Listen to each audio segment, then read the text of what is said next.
Many of us, myself included, began their LEGO gaming venture with LEGO Star Wars: The Complete Saga, and there's almost nowhere better to start.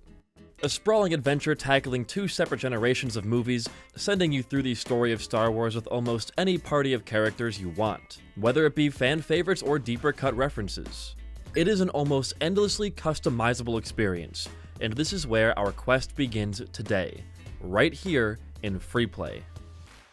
I am going to look very sweaty in this video. I promise you it's not real. My house has no central AC and it is currently 92 degrees outside, so I'm kind of sweltering, but the job and the grind does not stop. So, you know, just ignore the grease. It's not real, I promise. You know what level you replay the most in the Complete Saga? Well, it's actually a 22 level tie for first place. The game's story levels get played through a minimum of 4 times when going for 100%. You have story, free play, challenge, and super story, but 20 of those levels get a 5th playthrough thrown in thanks to the bounty hunter missions, and the extra 2 slots go to both gunship and pod race, both of which have variations of the level in the bonus room. With that being said, do you know what levels get played the least? You might say the episode bonuses, and while you aren't entirely wrong, these aren't really levels as much as they are, well, bonuses. That same logic can be used to cross out the battle arena stages too, leaving us with one final subset of levels: the one-off bonus levels. Outside of the previously mentioned pod race and gunship, there are 4 bare bones levels here that you're required to beat only once. They've got no collectibles, no true Jedi meter, and nothing in terms of unlocks. They're as empty as a level can be before you start calling it a slideshow. Well, alright, they're supposed to be empty. There is one exception to the rule. No, it's not Newtown or Lego City, nor is it a New Hope. It's the level Anakin's Flight. Anakin's Flight, despite being probably the most forgettable level in the entire game, actually has a very interesting history. It was planned to be included in the first LEGO Star Wars game alongside Bounty Hunter Pursuit as story levels, but were ultimately scrapped and later repurposed for the Complete Saga. When that game came out, Bounty Hunter Pursuit was promoted from the trash can into a full-on story level, while Anakin's Flight was not, and it was instead thrown into the back closet in the gold brick bonus room, where it stays and is ultimately forgettable. It has you flying into the droid control center as Anakin and blowing it up from the inside. It's 3 rooms long and doesn't have you doing anything besides shooting torpedoes and red circles. I can't stress enough how nothing of a level this is. One thing I always found strange though was the presence of these TIE fighter doors in the hangar. There's nothing inside of them, and they don't help you with completing the level. It's obvious that they're a remnant of an older time, when Anakin's Flight was meant to be in the game's story. But because bonus levels don't house minikits, it lost its purpose. But hold on, we know how forgetful TT games can be. In fact, we've covered similar topics like this twice before. Both Under the City and Shanghai Showdown showed us that mistakes can be made, and surprise, surprise, Anakin's Flight seems to be the missing piece in our hidden minikit trifecta. But unlike our previous 2 ventures, this one is different. This hidden secret minikit isn't in every version of the game. On PC, Anakin's Flight is normal. On Xbox, Anakin's Flight is normal. On PlayStation, Anakin's Flight is normal. But on the Wii, we are left with one extra elusive minikit right behind the closing door in the final room. This means we can't use any sort of Xbox exclusive hitbox warp tech to grab it. We're gonna need to pull out all the stops to collect this thing organically.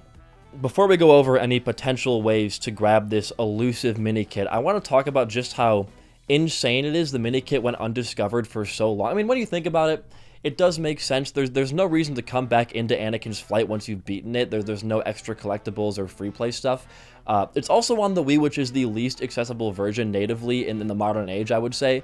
And on top of that, who's going into a bonus level with the minikit detector extra turned on to see it? There's no minikits here in the first place, so I mean, again, why bother? I just find these really niche corners of the game just so interesting. And for it to only be on the Wii, I mean, it's such an enigma to me, and I can't wait to figure out why and cover it in this video. The only reason I know of this kit's existence in the first place is because of a random comment on the Indiana Jones video from a few months back. Without that, I wouldn't be sitting here talking to you. It's because of a YouTube comment. So that explains why it flew under the radar for so long. But if at least a couple people knew of its existence, why hasn't it been collected yet? What makes this task so difficult? Well, let's finally figure it out as we begin to set the stage. The final room of Anakin's flight is a large circle, with the goal being to torpedo the inner ring in between cycles in order to take down the command ship. In speedruns, we would just grab 3 torpedoes and glitch ourselves inside the inner ring to skip all the cycles. Aside from that, there's a few enemy ship spawners on the wall, and that's literally it. That's all the room has to offer. The Minikit itself is nowhere to be seen, but if we turn the Minikit detector on, we see an arrow pointing behind the door you enter from. To answer the obvious, no, you cannot simply just turn around and fly back through the door. It's not possible, you have not enough time. I'm gonna get a million comments asking about that because I didn't watch the video in full or pay attention. And if you comment that, I'm going to mail a bounty hunter thermal detonator to your home address, so leave me alone. The first way I theorized we could potentially get out of bounds is lag abuse, a commonly used trick in both Indiana Jones and Batman, but one that is banned from standard complete Saga speedruns. Because of its ban, the true scale of what you can do with it isn't fully realized in this game.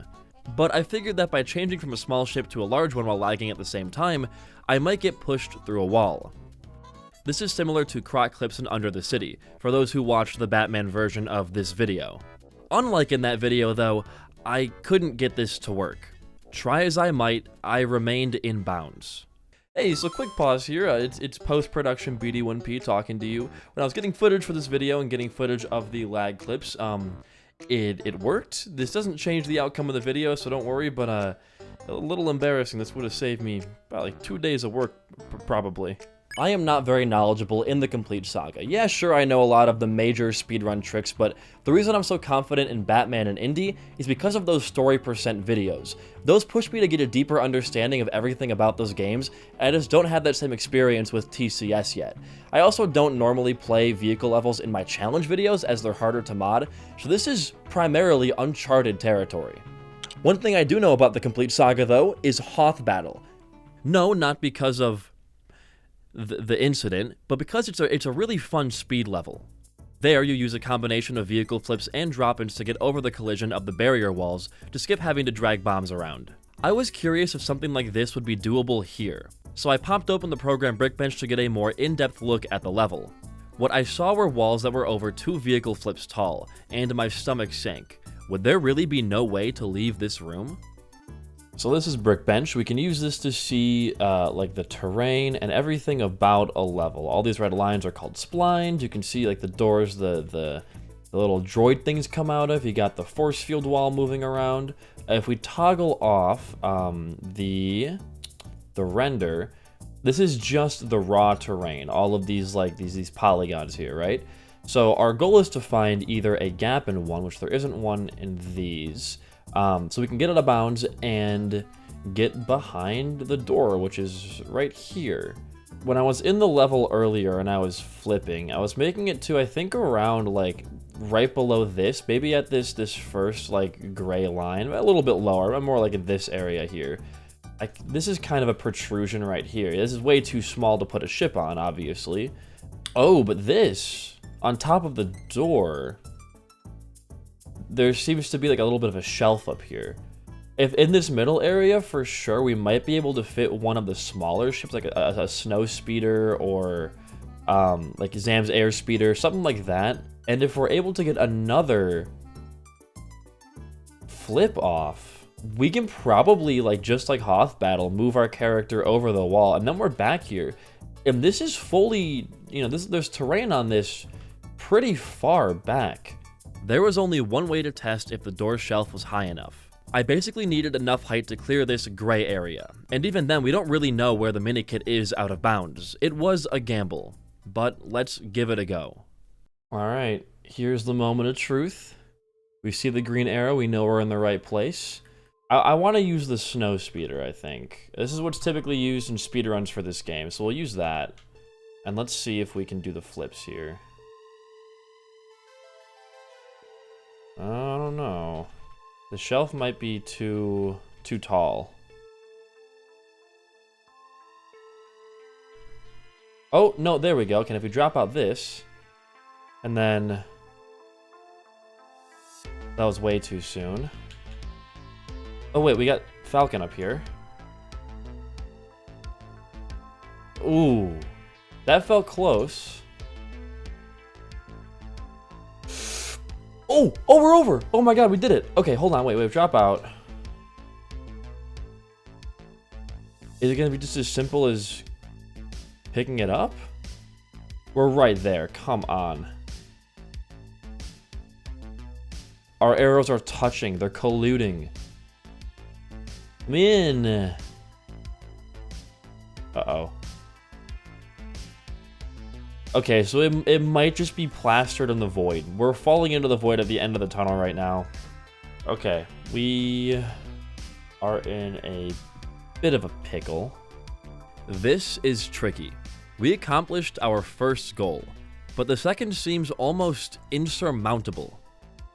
Without a camera to see where we are, we don't know where the Minikit is, or how to get it. What is there to do? We have two options. We can sit here throwing ourselves into the void over and over, hoping something pans out, or we can get craftier. A while back, I was given access to a private tool that shows me the exact position of every collectible in a given room. It shows minikits, studs, challenge kits, etc. If I was to use this, I could find the exact coordinates of the minikit in the void and cross-reference those coordinates with Brickbench and see if the kit was even achievable in the first place. This method, though, has its own drawbacks. Remember, we're playing on the Wii, and I have zero clue how to extract the game's data files from a ROM. It's way different than doing it on the PC release. That's problem number one. Number two, we don't even know if the coordinates for both versions of the game are calculated in the same way. They could be wildly different numbers. Problem number three, only a small percentage of my viewers, you get the joke. Just hit me with a sub if you find the content interesting. Oh, and also buy my movie. We're down to our final 40 copies, and we will not be making any more once this batch sells out. At least I think so. Maybe if it's a high demand, but don't expect to. To answer our first two questions, I'm turning to my crystal ball, my be-all and end-all. If anyone knows anything about anything, it's Linterny Gamer.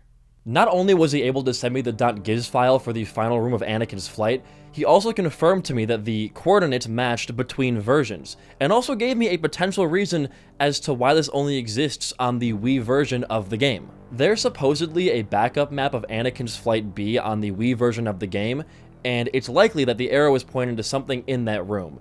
But it does crash whenever you try to open it or load the map, so I guess we'll never truly know, but I do trust Linterny's judgment over my own any day of the week. This is it. We have all the pieces to our puzzle. All it's left to do is plug them in. So, after opening up Brickbench and seeing the coordinates of our elusive kit, I began my quest to finally grab it.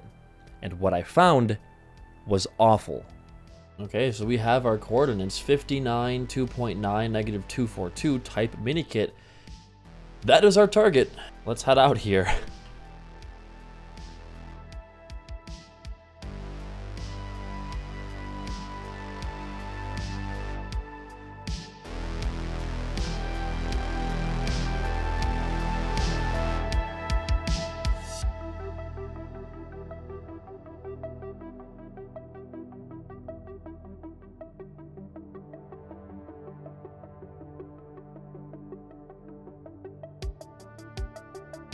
Dude, what are these giant walls? What is this? It's not even worth going to it, dude. Look at how big these walls are. And they're double-sided. We'd have to get through, I don't even know what this thing is. We can't even make it to, like, look how big. That's the room. Genuinely, I've never seen a map file in a Lego game like this. All these just gigantic walls. There's no way. I truly had never seen a map file like this. Two collision rings so far out of bounds that the player has no way of accessing them. Even if we had some height glitch to stop ourselves from falling in the void over and over, it wouldn't matter. In no world could we ever make it there. In no world could we ever make it past the giant wall. And in no world would we ever navigate to this kit. It's over. Or rather, it was never doable in the first place. I didn't want to leave the video on yet another low note, so Linterny and I devised a way to potentially grab this kit illegitimately with cheats. Unfortunately for us, there has not been a lot of memory address research done into TCS on the Wii, so we can't just teleport there like we can on PC with Brickbench. We had one other overly complicated route we thought of taking, but eventually we settled on a much simpler solution. That GIFs file I mentioned earlier can be transferred between game versions, so by simply replacing the one on the PC version of the game, we can load the game, open Brickbench, and move our player to the exact coordinates. But just like in our Under the City video, the Minikit is so far out that it physically cannot be loaded in. Even keeping player 2 dropped in the main room doesn't allow for the kit to load. It remains called out, leaving us with a Minikit that will never, ever be collected. It's always a shame when stuff like this ends up being truly impossible. Part of the reason I love coming back to these games as an adult is to explain away the small mistakes and oddities we encountered as kids and give some sort of explanation as to why they are what they are. Explaining away and solving these mysteries that otherwise would just remain, well, a mystery. I want to know down below what your favorite memory of these games were when you were a kid. Whether it's strange glitches, crashes, or just even a fond memory. I want to keep the discussion around these gems of games going, so keep it up. Respond to your friends, collude, revel in the nostalgia and just how fun these games really were and still can be. Regardless of that, though, I will be back next week with another video. Until then, I'm gonna go take the coldest shower man has ever seen. I am sweating through my shorts right now. Goodbye.